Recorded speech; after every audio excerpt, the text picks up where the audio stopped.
Helen Chang, Nostalgia for Cloth Masks. Whenever I leave the house, I pass a pile of homemade cloth masks and feel nostalgic. Oh, not because I like wearing a face mask, but if I have to do that, I want to wear one with personality. And cloth masks have personality. To guard against newer COVID variants, we're supposed to wear disposable N95 masks, but they are boring. Back in March 2020, at the beginning of the pandemic, I sewed masks for hospitals, doctors' offices, and other places with essential workers. During this scary time, I enjoyed sifting through donated fabric, picking out prints for different places. For example, I saved fun kitty prints like cartoon characters and bright, bold colors for pediatricians' offices and daycare centers.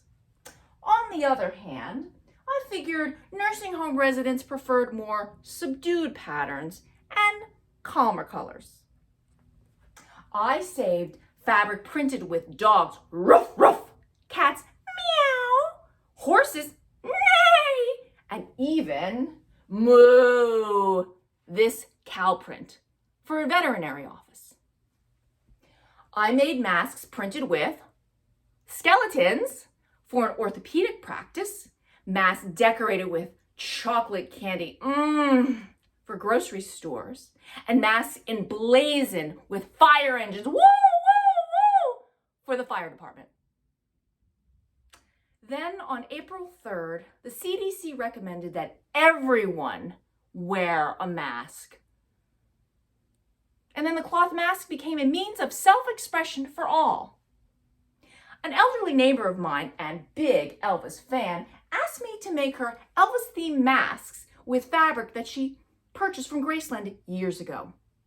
So for the background, I used a big picture of the king of rock and roll swiveling and swinging his hips. And onto this dancing Elvis figure, I stitched a cutout of his big, brooding face. When the octogenarian saw the finished Elvis mask, she squealed like a love-struck teenager. Ah!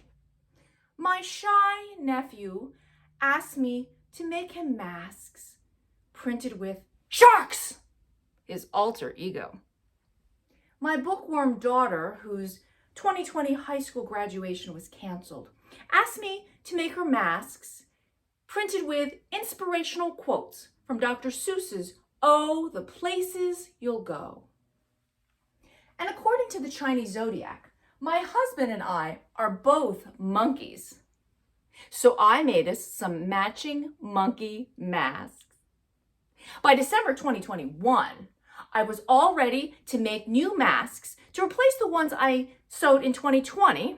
So I excitedly purchased this Seinfeld and Schitt's Creek fabric.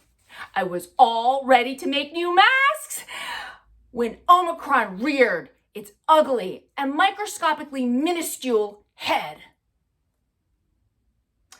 To protect against more contagious variants like Omicron, the medical community recommended that we wear N95 masks instead of cloth masks.